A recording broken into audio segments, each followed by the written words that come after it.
मित्रांनो, शालिनी भक्तिसागरमध्ये तुमचे मनपूर्वक स्वागत आहे। तर मित्रांनो, उद्या आहे आवळा नवमी, अक्षय नवमी, कुष्मांडा नवमी। तर तुम्हाला याच्या खूप खूप शुभेच्छा। माता लक्ष्मी, विष्णू भगवान तुमच्या सर्व इच्छा कामना पूर्ण करो अशी मी विष्णू भगवानांना प्रार्थना करते। आजच्या या व्हिडिओला सुरुवात करते। तर मित्रांनो, उद्याचा दिवस आपला हा खूप महत्त्वाचा आहे, अत्यंत शुभ आहे। जे पण कार्य आपण करणार ते अक्षय पुण्याची प्राप्ती होईल। जसे अक्षय तृतीयाला कुठलेही कार्य केले अक्षय पुण्याची प्राप्ती होते आणि आपल्या शिवलोकापर्यंत आपलं हे पुण्य पोहोचतं, तसं हे अक्षय नवमी आहे। हे अक्षय नवमी अत्यंत महत्त्वाची नवमी आहे। तर आपले सर्व दुःख दारिद्र्य, आपल्या मुलाबाळांचे नजर दोष दुःख दारिद्र्य दूर करण्यासाठी हे उपाय आपल्याला करायचे। माता लक्ष्मीला प्रसन्न करून घेण्यासाठी आपल्याला हे उपाय करायचे। तर मित्रांनो, अंघोळीच्या पाण्यात आपल्याला आवळा टाकून स्नान करायचे। आवळा टाकून जर आपण स्नान केले अक्षय नवमीच्या दिवशी, कुष्मांडा नवमीच्या दिवशी, आवळा नवमीच्या दिवशी, तर आपले सर्व दुःख दारिद्र्य दूर होऊन भरभराटी होईल। आणि जर आवळा नसणार तर आपल्याला आपल्या अंघोळीच्या पाण्यात गंगाजल टाकायचे। गंगाजल नाही तर दूध असेल तर दूध टाका, आणि दूध नसणार तर कापूरचं तेल असेल, काळी तीळ असेल तर ते टाका। काळी तीळ पण आपण टाकली अक्षय नवमीच्या दिवशी तरी सुद्धा आपले दुःख दारिद्र्य दूर होईल। तर तुम्हाला अंघोळीच्या पाण्यामध्ये असे हे आवळा नाही तर दूध गंगाजल असे टाकून स्नान करायचे। हळद असेल तर हळद सुद्धा तुम्ही अक्षय नवमीच्या दिवशी पाण्यामध्ये टाकू शकता, गोमूत्र टाकू शकता, पंचगव्य अंगाला लावून स्नान करू शकता। सुगंधित उटणे दिवाळीचे पडले असतील तर ते सुगंधित उटण्याने आपल्याला स्नान करायचे। अशी जर आपण स्नान केले तर आपली सर्व दुःख दारिद्र्य दूर होऊन माता लक्ष्मीची आपल्यावर कृपा राहते।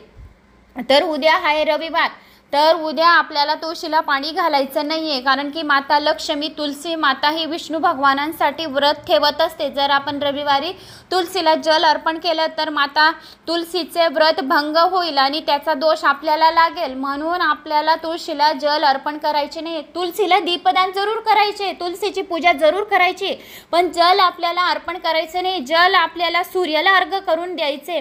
तर सूर्यनारायणाला आपल्याला उद्या जल अर्घ्य नक्की द्यायचे। आणि विष्णू भगवान सूर्यनारायण हे एकच रूप आहे, तर तुम्हाला तुलसीला जल अर्पण न करता अर्घ्य आपल्याला सूर्याला करायचं आहे। हा उपाय नक्की करायचा आहे, याच्याने आपल्याला मान प्रतिष्ठेत वाढ होते। जर आपण तुळशीला पाणी न घालता तुळशीला आपण दीपदान करायचं आहे। आवळ्यावर आपल्याला गोल माठ ठेवून तुळशीला दिवा लावायचा आहे, याच्याने सुख समृद्धी आणि भरभराटी राहील।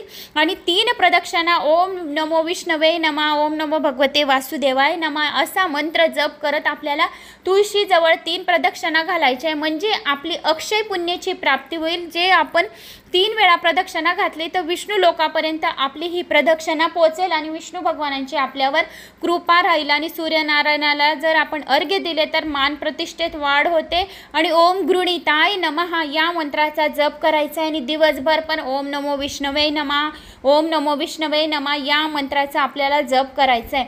तुळशीला हळद कुंकू अक्षदा गोलवातीचा दिवा आपल्याला घीचा आवळ्यावर ठेवून आपल्याला लावायचा आहे, म्हणजे आवळा दीपदान होईल।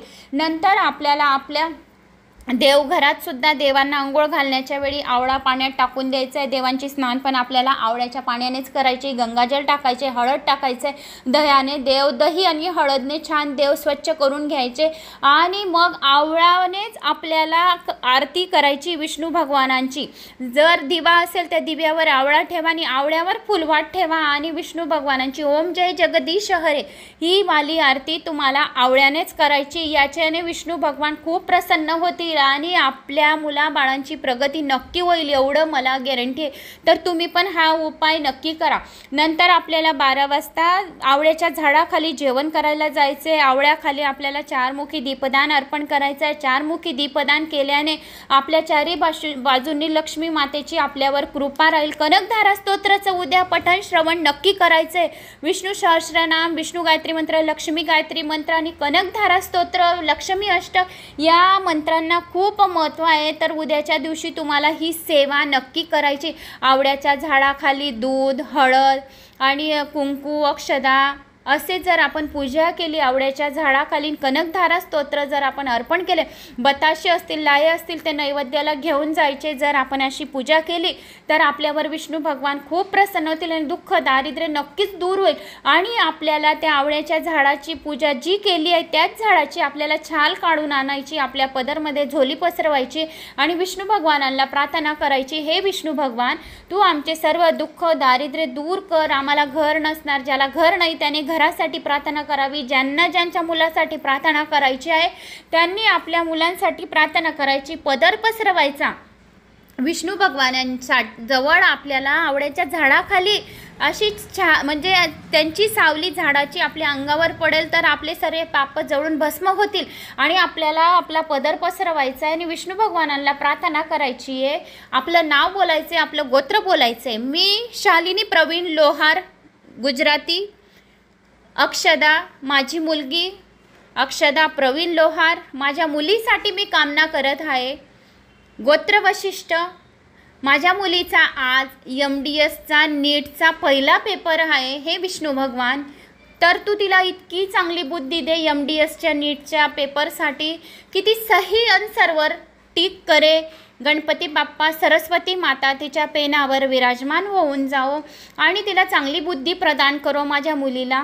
आणि आजचा तिचा पेपर एकदम टॉपर जावो, ती विश्वाची खूप मोठी डॉक्टरीन बनो आणि ती अशी टॉपर बनो की पूर्ण जेवढे 10 टॉपमध्ये जेवढे मुलं आहेत त्याच्या पुढे ती कॉम्पिटिशनमध्ये आगे बढो आणि चांगल्या मार्काने ती पास होऊन येवो, अशी मी विष्णू भगवानांना माझी झोली पसरवून मी प्रार्थना करते माझ्या मुलीसाठी की माझ्या मुलीचा आज पेपर आहे, हे विष्णू भगवान, तर तू आजच्या या नीटच्या पेपरमध्ये माझ्या मुलीला चांगली सद्बुद्धी दे आणि तिला चांगली ज्ञानाची प्राप्ती करून दे. ती खूप भरभराटीत आहे माझ्या मुलांसाठी. सर्व इच्छा कामना माझ्या आयुष्याच्या, माझ्या अक्षूच्या सर्व इच्छा कामना पूर्ण करो. माझ्या नवऱ्याच्या इच्छा कामना पूर्ण करो. सर्व आरोग्य सर्वांचे चांगले राहो, अखंड सौभाग्याची प्राप्ती राहो आणि कधी धनधान्याची कमी न राहो. माझ्या दारी जो कोणी येईल तो कधी निर्मुखी न जावो, अशी आम्हाला तू सद्बुद्धी दे. जो पण येईल माझ्या घरी तो अन्न पाणी जेवण करून खुश होऊन जावो आणि आशीर्वाद देऊन जावो. आणि जो पण कोणी येईल त्याला मी कधीही निर्मुखी न पाठव, अशी मला तू बुद्धी दे. तर हे विष्णू भगवान, माझ्या मुलीचा आज पेपर आहे तर तू माझ्या मुलीला खूप चांगली बुद्धी दे, अशी मी विष्णू भगवानांना आज प्रार्थना करते. प्रथम मी गणपती बाप्पाला प्रार्थना करते. हे गणराया, हे गौरीपुत्रा, हे गौरीपुत्रा, रिद्धी तर तुझ्या सेविका आहे. रिद्धी हमेशा तुझे निरंतर सेवा करत राहतात. तसे आज माझ्या मुलीचा अक्षूचा पेपर आहे गणपती बाप्पा, तर तू तिच्या कलमवर, तू तिच्या पेनावर विराजमान हो. आणि आज MDSच्या नीटचा पहिला पेपर आहे माझ्या मुलीचा, तर आज तू तिला जो सही करेक्ट आन्सरवर तू टिक करून दे आणि ती विश्वाची खूप मोठी डॉक्टरीन बनो आणि तिचा पेपर असा जावो की ती 1 नंबरने पास हो. गव्हर्मेंट तिला कॉलेज भेटो, चांगल्यातलं मोठं चांगलं विश्वाचं जे चांगलं कॉलेज असेल ते गव्हर्मेंट कॉलेज डॉक्टरीचं तिला भेटो. हे ओम ऐं श्रीं सरस्वती नमः. हे सरस्वती मा, माझ्या मुलीचा आज पेपर आहे तर चांगल्या मार्कांनी पास करून दे. हे कुलदेवता माता, आज माझ्या मुलीचा पेपर आहे तर चांगल्या मार्कांनी तू तिला पास करून दे. माझा मुलगा आयुष, गोत्र वशिष्ठ, आयुष प्रवीण लोहार, गुजराती, मोठे मेडिकल इंडस्ट्रीमध्ये माझा मुलगा शिकत आहे.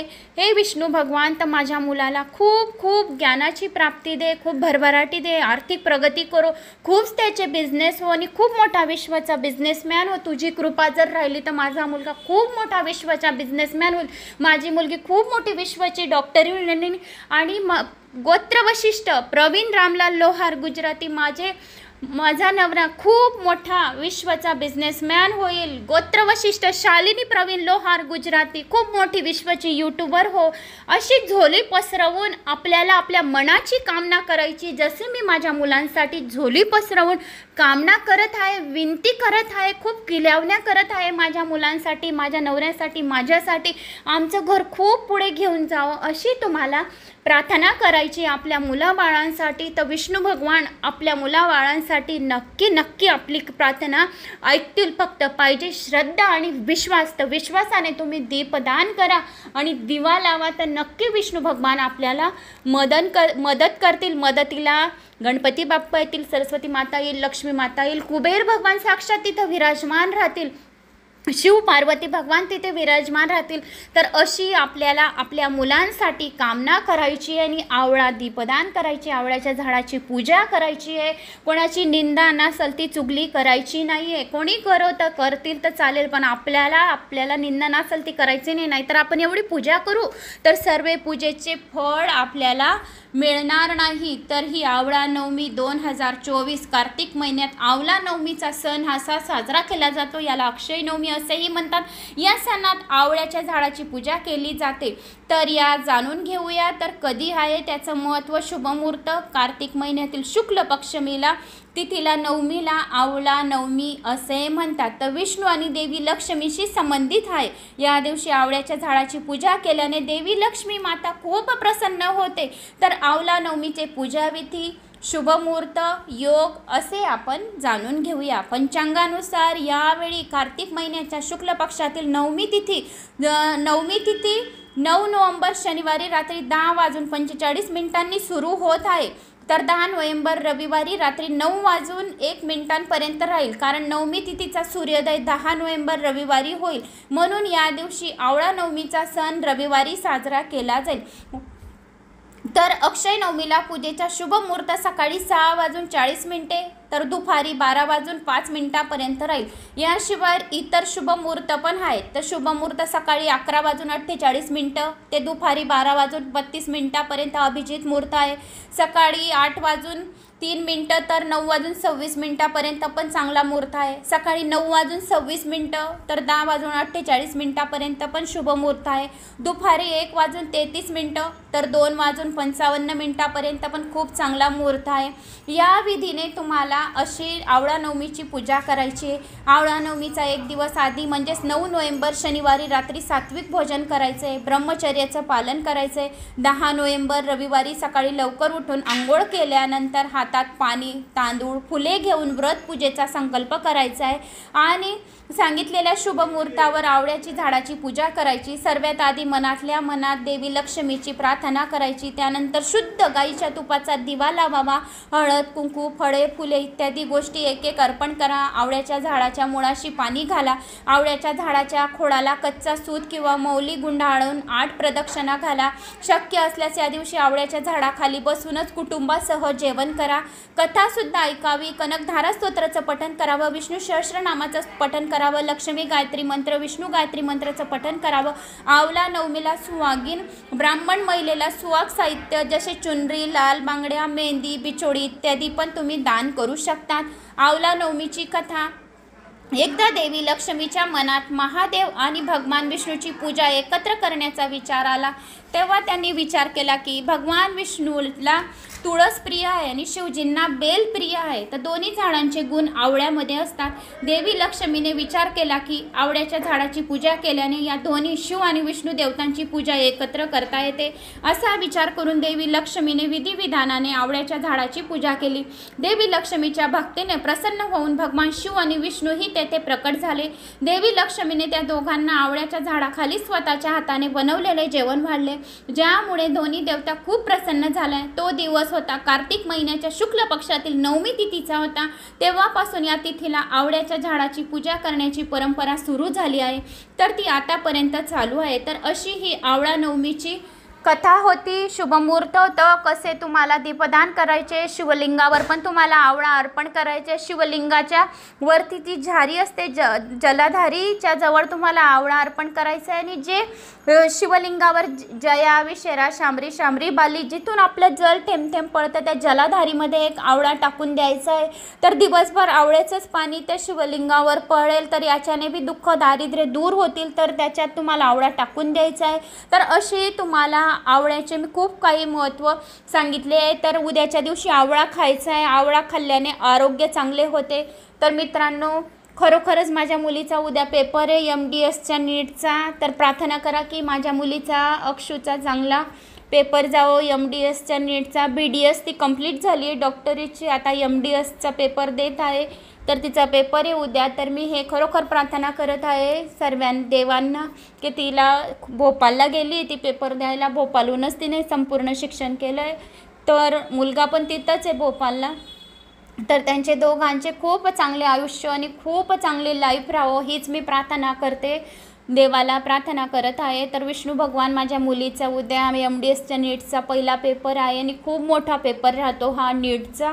तर तिला सही करेक्ट आन्सरवर तू बुद्धी दे आणि तिला खूप चांगल्या मार्कांनी पास करून टॉपर बनवून दे. आतापर्यंत ती 1 नंबरनेच पास झालेली आहे तुमच्या आशीर्वादाने आणि मोठ्या मोठ्या ट्रॉफ्या पुऱ्या भोपाळमध्ये तिने आणलेल्या आहे. तर आता पण तिला अशीच MDSच्या नीटच्या एक्झाममध्ये मोठी ट्रॉफी भेटो, जसे आता तुम्ही ट्रॉफी आतापर्यंत आणून दिलेली आहे आणि पेपरमध्ये नाव आणून दिलेले तुम्ही की ही मुलगी टॉपर आहे प्रवीण रामलाल लोहारची. तशी आता पण MDSच्या नीटच्या एक्झाममध्ये पेपरमध्ये नाव येवो माझ्या मुलीचं की ने नीट क्रॅक केली, नीट टॉपर आली, हीच मी प्रार्थना करत आहे.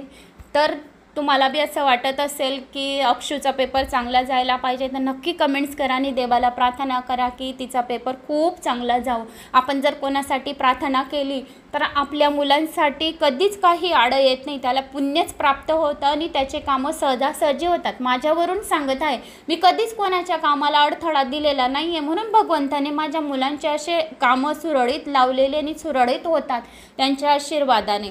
मी गर्वाची गोष्ट नाही करत, पण त्यांच्या आशीर्वादाने खरोखरच सुरळीत होतात. आपण जर कोणाच्या कामाला अडथळा दिला नाही, कोणाचं जर चांगलं विचार केला आपण कोणाच्या बाबतीत, तर भगवान पण आपल्या मुलांच्या वेळेस चांगलाच विचार करतो आणि चांगलंच फळ आपल्या झोलीमध्ये देतो, एवढी 100% गॅरंटी. तर मित्रांनो, मला अशी आशा आहे तुम्हाला माझा व्हिडिओ आवडला असेल. आवडल्यास एक लाईक करा, चॅनलला सबस्क्राईब करा. कुठून कोणत्या गावात तुम्ही माझा हा व्हिडिओ ऐकत आहात आपल्या गावाचे कमेंट्स नक्की करा. ओम नमो विष्णवे नमः. जय श्री महाकाल.